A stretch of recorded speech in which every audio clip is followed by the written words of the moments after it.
If you are someone that believing you don't create your own reality, let me ask you guys these questions. Scenario number 1. Person A and also person B இந்த ரெண்டு பேருமே ஒரே பார்ட்டியை தான் attend பண்ணுறாங்க. ஒரே மாதிரியான சாப்பாடு தான் சாப்பிட்றாங்க, ஒரே மாதிரியான வைன் தான் குடிக்கிறாங்க, ஒரே மாதிரியான environment and circle of people கூட தான் இருக்காங்க அந்த பார்ட்டியில். பர்சன் ஏயை பொறுத்த வரைக்கும் அந்த பார்ட்டியில் வந்து அவங்க வந்து he had a good time. நல்ல சாப்பாடு சாப்பிட்டாங்க, நல்ல ஆட்கள் கூட பேசினாங்க, பழகுனாங்க. It's a good bonding time நம்புகிறாங்க. அண்ட் பர்சன் பி சாப்பாட்டு என்ன நல்லாவே இல்லை அப்படின்னு தான் போய் வந்து ஒரு அவுட் சைடர் ஸ்டாரி பண்ணுறாங்க. அண்ட் அவங்க எப்படி சொல்கிறாங்கன்ட்டுனா அவங்க ஷோ ஆஃப் பண்ணுறாங்க, இவ்வளோ வேலையை எதுவும் செய்யணும்னு தேவையில்லையே. பை ரைட் பார்க்க போனால் பர்சன் பிக்கு அதை வந்து பேச வேண்டியது நன் ஆஃப் தியர் பிஸ்னஸ். ஆனாலுமே அவங்க உள்ளுக்குள்ளே இருக்கிற அந்த ஃபீலிங் நம்மளை விட அவங்க வெல் டு டூவாக இருக்காங்களேன்றதுனால அதை வந்து அவங்க வெளிப்படுத்த முடியாது. சொன்ன ஆளுங்க அவங்க தப்பாக நினைப்பாங்கன்றதுக்காக அந்த பார்ட்டியை புரோக்கன் பண்ணுறாங்க, include the family members. Okay, second scenario. இப்போ வந்து இந்த person A and also person B வந்து ஒரே தாமான், அதாவது ஒரே பார்க்கில் வந்து வாக்கிங் போகிறாங்க. ரைட், பர்சன் ஏ வந்து he detach from every thing. ஆளுங்களை ரொம்ப ஃபோக்கஸ் பண்ணாமல், ஃபோன் பேசாமல், ஸ்க்ரோல் பண்ணாமல் அவங்க வந்து அந்த வாக்கை வந்து ஒரு குட் டைமாக எடுத்துக்கிறாங்க. For him to feel grounded, healing and so on. While person B அந்த வாக்கை வந்து ஒரு விஷயமாகவே நினச்சிக்காம ஃபார் த ஒரு கடமைக்காக ஒர்க் பண்ணிக்கிட்டு அவங்க பாரு அப்படி இருக்காங்க, இவங்க பாரு இந்த மாதிரி ஷூ போட்டிருக்காங்க, அவங்க பாரு குண்டாக இருக்காங்க, இந்த மாதிரி ஆளை பற்றி மட்டுமே யோசிச்சுக்கிட்டு வராங்க. ஸோ அது மூலயமா அவங்களுக்கு பெனிஃபிட் கிடைக்குமான்றது அவங்களுக்கே தெரியாது. ஆனால் ஒரு கடமைக்கு அவங்க வாக்கிங் போயிட்டாங்க. அண்ட் தென் தேர்ட் சிச்சுவேஷன், ஒரு working environment. Let's say it's a factory.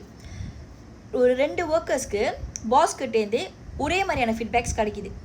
So person ஏ என்ன சொல்கிறாங்கன்னா, ஓகே இது வரைக்கும் நான் பெஸ்ட்டாக கொடுத்துருக்கேன், இன்னும் என்னென்ன ஸ்கில்ஸை நான் இன்புட்டாக எடுத்துக்கிட்டா என்னால் வந்து ஒன்றும் பெட்டராக பெர்ஃபார்ம் பண்ண முடியும், நான் வந்து வே தேடுறேன்னு சொல்கிறாங்க. பர்சன் பி என்ன சொல்கிறாங்கன்னா, அவன் ரொம்ப ரேசிஸ்ல, எனக்கு அவனை பிடிக்கல, எப்படியாச்சும் அவன் வேலை விட்டு போகணுமா, என்ன தான் நான் பண்ணுறது, எனக்கு அவனை பிடிக்கவே இல்லை, அவன் வந்து நான் வேலை நல்லா செய்கிறான், அவன் குறை சொல்லிக்கிட்டு இருக்கான் அப்படின்னு அவங்க பக்கம் ஏதாச்சும் இருக்குமான்னு கொஞ்சம் கூட யோசிக்காமல் சிச்சுவேஷன்லேருந்து எந்த கெட்ட பேரும் வரக்கூடாது, அவங்களுக்கு தான் பிரச்சனை வரக்கூடாது, அதுக்கு எப்படி வந்து தசை திருப்பலான்றதை யோசிக்கிறாங்க. அண்ட் தென் ஒரு படம் பார்க்க, ஓகே, ஒரே ஸ்க்ரீனில் இருக்கிற, ஒரே தியேட்டரில், ஒரே ஹாலில் இருக்கிற படத்துக்கு வந்து person A and also person B வந்து போயிருக்காங்க. பர்சன் ஏ வந்து லெட்ஸ் சேல அவங்க வந்து அந்த படத்தை பார்க்குற போது அப்பக்கப்போ அழுகுறாங்க. He feel connected with the movie. அதில் இருக்கிற ஒரு சில இம்பார்ட்டன்ட் சீன்ஸ் இருக்கலாம்.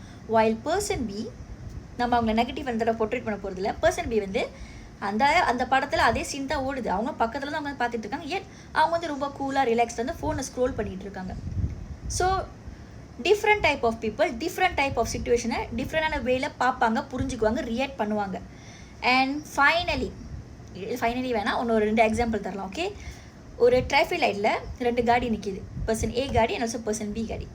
பர்சன் ஏ வந்து காமாக வெயிட் பண்ணுறாங்க. அவங்கள பொறுத்த வரைக்கும் எல்லா தாமதமும் ஒரு நல்லதுக்கே நம்புகிறாங்க. பர்சன் பி வந்து என்ன இப்படி காடி ஓட்டுறாங்க, இப்படின்னா எப்படி தான் வீடு போய் சேர்றது எல்லாரும் அப்படி இப்படின்னு கருவிக்கிட்டே அங்கே இருக்காங்க. Finally parenting siblings. ஓகே, இப்போ let's say person A and also person B வந்து siblings finally. Okay, so person A சொல்கிறாங்க, my childhood was great because நான் வந்து இப்போ இருக்கிற மாதிரி சோஷியல் மீடியாஸில் நம்ம பைக்கில் நாங்கள் ரொம்ப வந்து ப்ளே பண்ணுவோம், எங்களோட தாமான்லாம் நாங்கள் ரொம்ப விளையாடுவோம், நிறைய பேர் கூட எங்கேஜிங் ஆகிருப்போம், நெய்பர்ஸ் கூடலாம், அந்த மாதிரிலாம் சொல்கிறாங்க அவங்க experiences in a very good and polite way. While person B வந்து சின்ன குறைய கூட பெருசாக எலிப்ரேட் பண்ணுறாங்க. ஃபார் எக்ஸாம்பிள் அவங்க சொல்கிறாங்க, ஓ எங்கள் அப்பா அம்மாவுக்கு வந்து எங்கள் மேலே அக்கறையே இல்லை, என் கூட ஸ்பெண்ட் பண்ணவே மாட்டாங்க, என் நெய்பர்ஸ்லாம் வந்துட்டு எந்த ஆளுங்க கூட வந்து பார்த்து தான் பழகுவாங்க, ஸோ எங்கள் கூட சரியாக விளையாட மாட்டாங்க பிகாஸ் நான் டார்க் ஸ்கின்னாக இருக்கனால வந்து என்னை யாரும் சேர்த்துக்க மாட்டாங்க. இந்த மாதிரி வந்து இது அவங்கள ஒரு விக்டிம் ரோலை ப்ளே பண்ணுவாங்க. இல்லைன்னா அடுத்தவங்க செய்கிற ரியாக்ஷன் வந்து சரியாகவும் புரிஞ்சிக்காம அந்த புரிதல் அறியாமை இல்லாமல் அது தப்பான கோணத்திலேயே வந்து பார்ப்பாங்க. இங்கே வந்து there's no right and wrong, நம்ம சரி அவங்க தப்புன்றதை பற்றின வீடியோ தலைப்பு இது கிடையாது.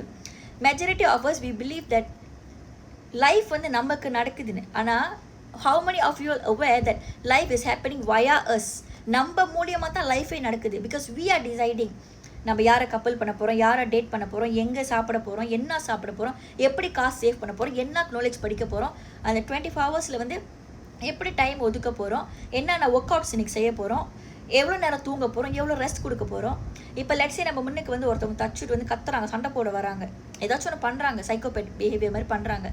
இங்கே நம்ம அதுக்கும் ஈக்குவலாக ஈடு கொடுத்து சண்டை கொடுக்க போகிறோமா, இல்லை அவாய்ட் பண்ண போகிறோமா, இல்லை காமாக இருக்க போகிறோமா, என்ன செய்ய போகிறோன்றது அந்த குவாஸாகவே ஆக்சுவலி நம்ம கையில் தான் இருக்குது. So basically we was the only one who is creating our reality.